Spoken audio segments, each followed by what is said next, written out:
Hello, this is Professor Bist. Today I am going to take up a very interesting topic which is called PMI or Purchasing Managers Index. Now, Purchasing Managers Index, it's a measure of the prevailing direction of economic trends in two important sectors, manufacturing sector and service sector. Manufacturing as well as service sector. Now, PMI is based upon a monthly survey, and the survey deals with talking to various supply chain managers across manufacturing companies, across service companies. So questions are asked to the supply chain managers, and based upon how they respond to a questionnaire, the PMI number is announced. It is a monthly survey, and the good thing about the PMI survey is that the PMI of the last month of the preceding months is announced by 6th or 7th of the next month. So while we have the GST numbers also, which are quite a good indicator, of which way the economy is going, whether it is going upwards or downwards, but GST number is only, it's only about the general sales tax which is collected, goods and services tax which is collected. GDP figure is also a very good indicator of which way economy is going, GDP numbers. But GDP numbers are announced of quarter one, like April, May, June. It will be announced somewhere in the end of July. Whereas PMI are very, it's a very relevant current number of preceding month. The value and the movement of the PMI and its component, it gives very useful insight to investors.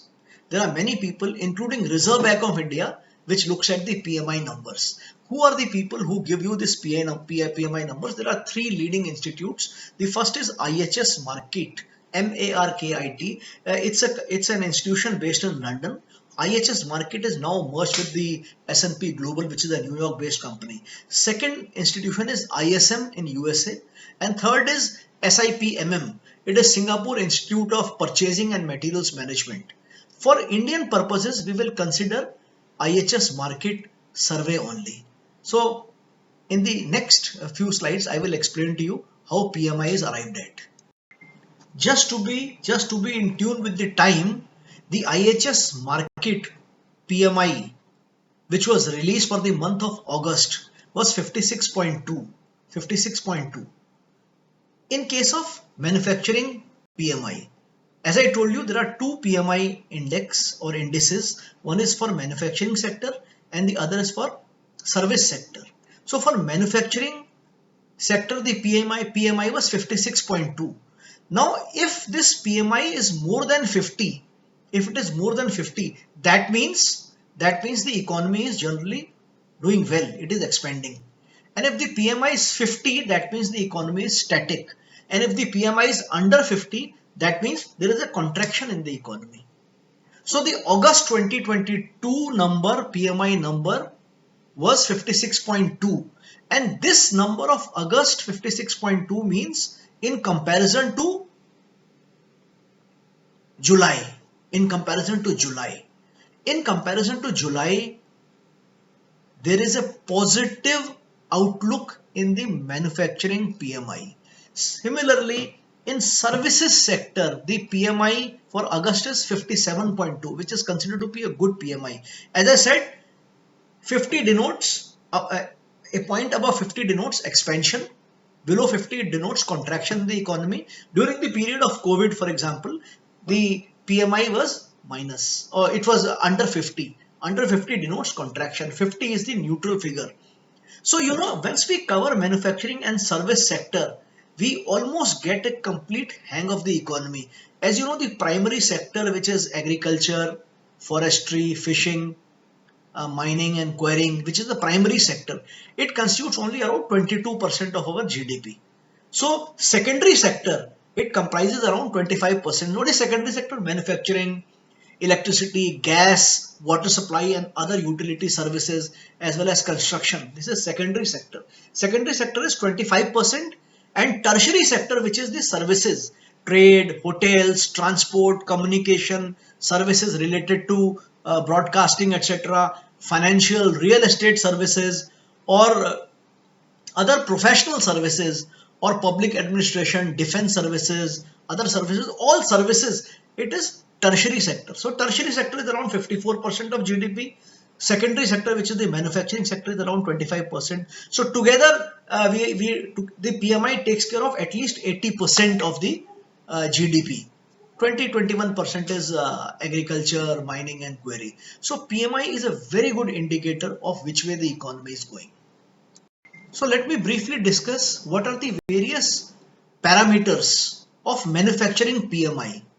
As I told you, IHS Markit or S&P Global India, its manufacturing PMI, it measures performance of manufacturing sector, and it is derived from a survey of 500 manufacturing companies. So when we talk of India's manufacturing PMI, 500 manufacturing companies, their supply chain managers are interviewed. Now this manufacturing PMI index, it is based upon 5 individual components, and they have some weights. So for example, new orders. How much were your new orders? These are the weight of 30%. What was the output of your company? It has 25% weight. Uh, what is the condition of employment? Has it gone up or gone down? Whether it is permanent employment or contractual employment, whatever. So this is the weight of 20%. How are the how are the deliveries of the suppliers? Are the deliveries better? Are they improving? This has a weight of around 15%. And then the stock which has been purchased by the purchasing managers, it gets a 10% weight.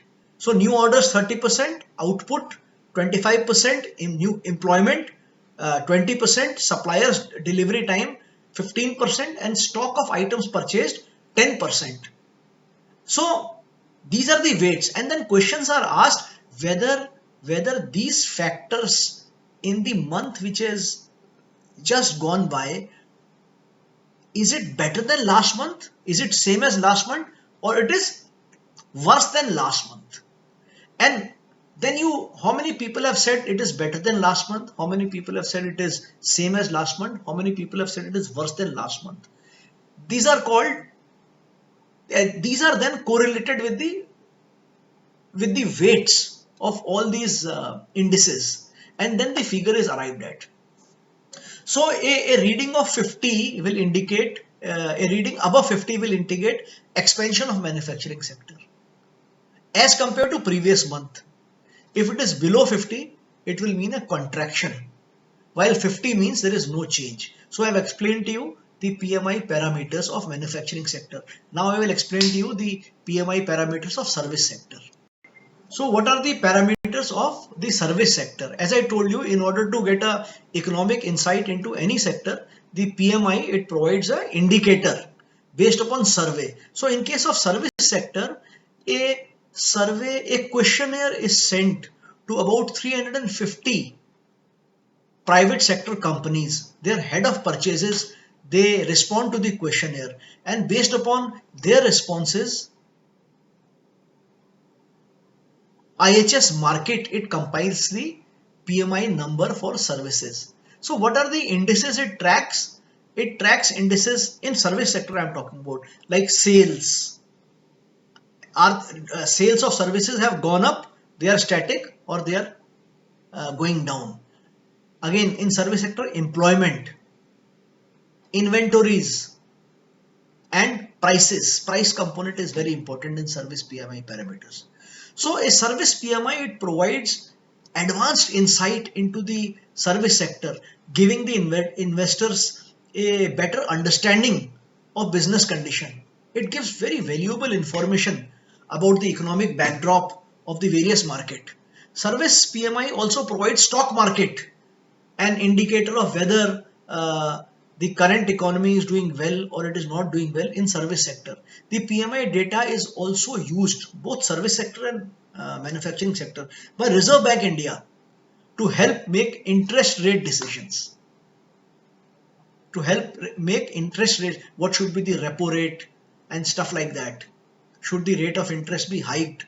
All these decisions are also they draw input from the PMI numbers of manufacturing as well as service. In the next slide, I will show you a sample calculation of PMI, and I will show you a sample calculation of a PMI for manufacturing sector of 56.2, which was the number which was which corresponds to the August 2022 number.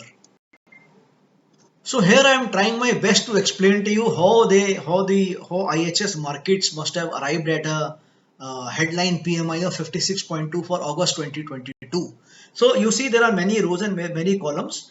Let us take the indices first. New order gets a weight of 30%. Output gets a weight of 25%. Employment gets a weight of 20%.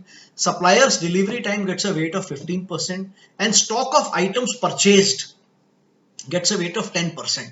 Now let us say in a survey of 500 managers, 29% managers say that the new orders for August were better than July. So we have put a figure of 29. 30% managers say they are same as July. So we put a figure of 30 in under B. So under A I have put 29. So 29%. A means people who are saying, these purchasing managers who are saying that they did in this month they are doing better than last month. B means they are doing the same. Okay, and then I have not kept any figure here. C, which is managers who are saying they are doing worse. So new orders, A is 29. 29% managers are saying they are doing better. 30% are saying they are doing the same, and 41% are saying that they are doing worse. So there is something called diffusion index, DI. Diffusion index is nothing. It is nothing but it is percentage of people or percentage of managers who are saying that they are doing better. So here it is 29. So you will take 29 and you will add to it 50% of managers who are saying same. So 30% of managers are saying that they are neither worse off or better off than last month. So 50% of 30 is 15. So 29 plus 15 is 44. This is diffusion index. And then to 44, you multiply this 44 by the percentage weight, which is 33%. So you arrive at 13.2%. Let me explain it to you again. Let's take the index of output. It has a weight of 25%. Now under A, I have written 69 against output. 69% of the managers say they are doing better than July. 20% managers are saying they are doing same. So 11% are saying they are doing worse. So 69 plus half of 20, which is 10. So 69 plus 10 is 79. Diffusion index is 79. Then you multiply 79 by the weighted average, which is 25. You arrive at 19.75. Same exercise is done with supplier delivery time, stock of items purchased, and so the sum total of 13.2, 19.75, 14, 3.75, 5.5 is 56.2. So this is the sample calculation for purchasing managers index of manufacturing sector for the month of August, which is 56.2. What is meant by 56.2? That means compared to last month, 56.2 PMI says that people feel that the economy is going northwards. It is doing better. If this PMI calculation was 50, it would have meant that the August is same as July. And if it was below 50, let us say it was 49, that means this month the economic trend is worse off as compared to July. So PMI or purchasing manager index is very important for the students of management, for the students who or for the people who would want to make business investment decisions. I hope you have understood this. I found that there was no website or there was no study material available which explained a sample PMI calculation of a month. I hope you will find it useful. Thank you very much.